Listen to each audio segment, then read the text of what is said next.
Hello, this is Kurt Wallner. Today we're going to color in the family dining room, which was created in 1902 remodel of the White House. It's in the northwest corner of the main floor and has been remodeled many times. Its most recent remodel was in 2015.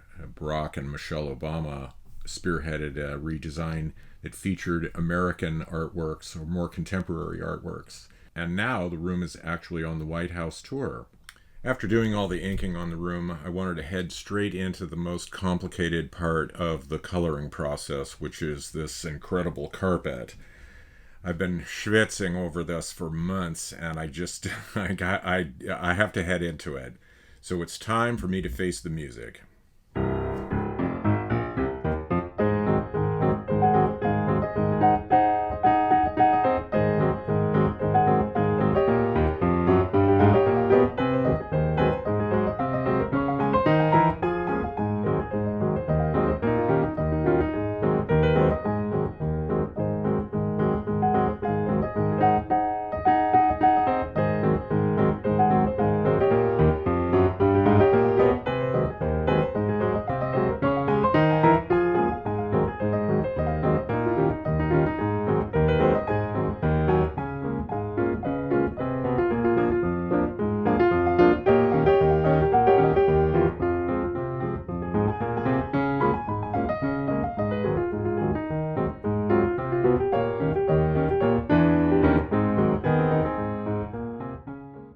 I always like to head into the most difficult thing to render in color, and in this case that's the carpet in the family dining room.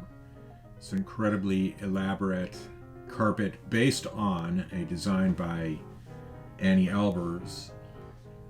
This complicated carpet is a good example of how I deal with complicated, complex subjects to draw. I break it down into its components, try and figure out easy steps to get it done. In looking at all the available photos of the carpet, I've discovered that by distorting it in Photoshop into a nice square shape, that there's a pattern of the stripes.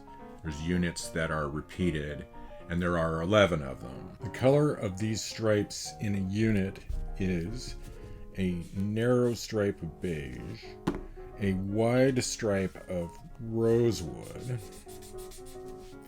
a narrow piece of dark brown, a wide piece of beige, a wide piece of rosewood, a narrow piece of beige, a wide piece of rosewood, and a wide piece of dark brown. So I drew all the bars in color on this sheet of paper, but because the squiggles that go on top of this are going to be difficult to see over this, I had to draw all of these backwards so that I could draw the squiggles in on top and still be able to see everything. The squiggly lines are in white and in beige and in black, and my initial approach is to be able to put my beige colored markers down everywhere except where it's supposed to be white. And now I've done all of the research and etc. to get this going. Let's see how it all turns out. But in doing all this analysis of this carpet design, I've discovered something really appalling, which is that I've made the dining room table too small. I need to redraw it and reposition it, and I also need to redo the chandelier. Now that the table is the right size, I can start drawing in all of the details of the carpet in perspective, the size that they are in the drawing. Now that I have a top-down view of what this thing is supposed to look like, these are the black squiggles. I have to redraw that in the shape that the carpet occupies in my drawing. And it's going to be tough. There's a lot of stuff to put in there, but as usual, you just do the best you can. I begin by dividing the carpet floor space into the number of stripes that I need. 2 for wide stripes and 1 for small, narrow stripes equaling 82 stripes altogether. So that's how many lines I have to scribble in on this thing. So I've begun the process by putting in little swatches of all the different colored stripes that run this way across the pattern, and this will help me draw all of the black squiggles on this distorted grid better. So now I have a dimensionalized and smaller version of what I had before for the carpet. These have the lines. Then there is a template for the black lines and the beige holdouts, and finally the white holdouts. So following my order of procedure with the white template in place and backlit, I can draw beige everywhere except where it's supposed to be white, and this gives me a big beige carpet with white squiggles. But what about the rest of it? Okay, now the fun begins.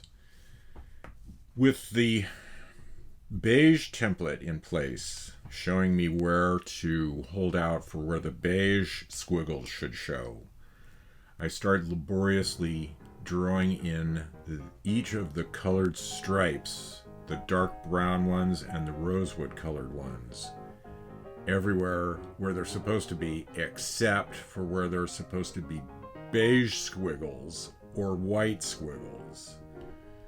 Oh yes.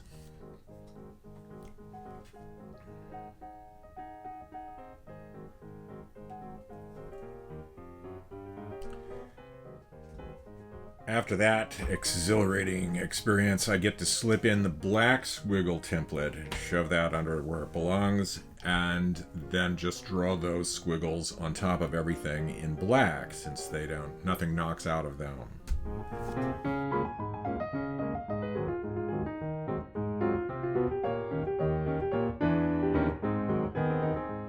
Once I figure out how to project all the reflections in the tabletop and in the mirror, I can go and start in on coloring all of that material in and doing the shading underneath the table and all of the things that will make it pop. Sorry to have spent so much time on the carpet, but you can see why I was so worried about it and how I was going to do it and how it was going to turn out. But I think it's a fair representation of what the thing looks like.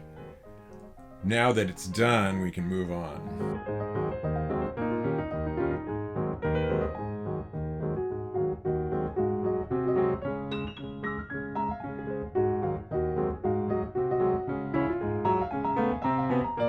In our next chapter, we'll color in the state dining room itself.